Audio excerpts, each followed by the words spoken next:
عبر التاريخ أقوى سبب لشيوع الذل والفساد والفتنة وأكبر مانع عن قبول الحق والإصغاء إلى الدعوة الإسلامية. أسألكم أيها المستمعون الكرام، هل توفرت لنا هذه الأمور؟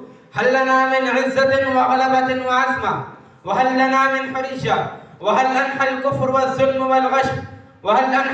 والظلم والغش؟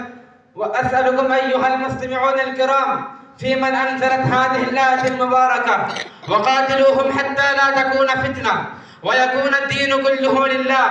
ولمن أنزل قول الله: هو الذي أرسل رسوله بالهدى ودين الحق ليظهره على الدين كله وكفى بالله شهيدا. وفي من نزلت هذه الآية الميمونة: انفروا خفافا وثقالا وجاهدوا بأموالكم وأنفسكم في سبيل الله، ذلكم خير لكم إن كنتم تعلمون. هل كان ذلك مختصا بعهد النبوة والخلافة الراشدة؟ والقول هو عليه الصلاة والسلام: أمرت أن نقاتل الناس حتى يقولوا لا إله إلا الله، مختصا بذاته. يا معاشر الشباب، قد ظهر الفساد في البر والبحر والفتن المتنوعة في مشارق الأرض ومغاربها، تلهب وتشتعل شعل جهنم ولهبها. واتحدت الدول الغربية وأنصارها وقصدت وعزمت إنها الكفرات والنظريات الإسلامية الغراء من أرجاء المعمورات كلها بغاراتها وهجماتها وكراتها ضد الإسلام وأهله، وتبذل جهودها المكثفة المستطاعة، وتقدم كل تسعيها وتصرف كل ثرواتها وغناها ونقودها لتوقير عزائمها العذبانية.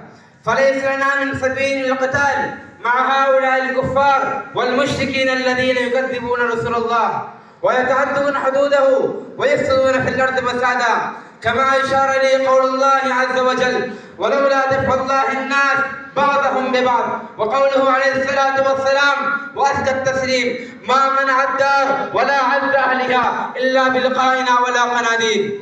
يا معاشر الطلاب، أفلا تنظرون ما هو بالإسلام وأهله في أرجاء العالم؟ هؤلاء المسلمون في الكشمير، وهؤلاء المسلمون في الهند، وهؤلاء المسلمون في البوسنة، وهؤلاء المسلمون في فلسطين خاصة، كيف يقتلون بغير حق، وكيف يظلمون ويغشمون ويعسفون بأيدي الكفرة الفجرة، كيف تهتك حرماتهم وتهدر إعراضهم بأيدي العلاة البغاة الطغاة العصاة واعتدي على شرفهم. وهؤلاء المؤمنون إخوانا في أركان المحلة الاشتراكية الكافرة الظالمة الغاشمة، واخرجوا من ديارهم وأموالهم وأبنائهم. وهذا المسجد الجامع البابرش والمسجد الأقصى والمسجد الأخرى لا يخفون علينا ما هو شأنها، فإن نحن عباد الله إلى متى نكون في غفلة من هذا؟ ومتى نشعر بالحاجة إلى الكفاح والدفاع عن واهمية؟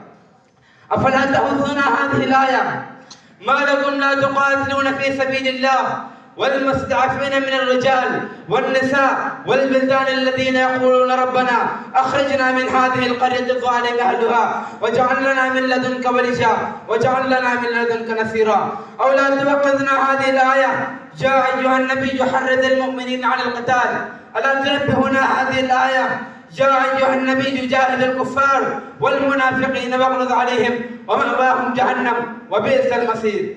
أيها الأخوة المجاهدون، اغتنموا هذه الأهمية والخطورة واحضروا في سبيل الله وقاتلوا وواجهوا أعداء الله وأعداءه واضربوا أعناقهم تدخلوا جنة ربكم إما ظهور وإما شهادة، وإلا تنفروا يعذبكم الله عذابا أليما ويستبدل قوما غيركم، وإن تركتم الجهاد فأقسم الله عليكم الذلة والمسكنة والهوان. وأخير قولكم ما قال عبد الله بن المبارك رحمه الله: يا عابد الحرمين لو أبصرت لنا، يا عابد الحرمين لو أبصرت لنا لعلمت أنك في العبادة العبد. من كان يختسب جيده بدموعه فنحورنا بدمائنا تختسب. والسلام عليكم ورحمة الله وبركاته.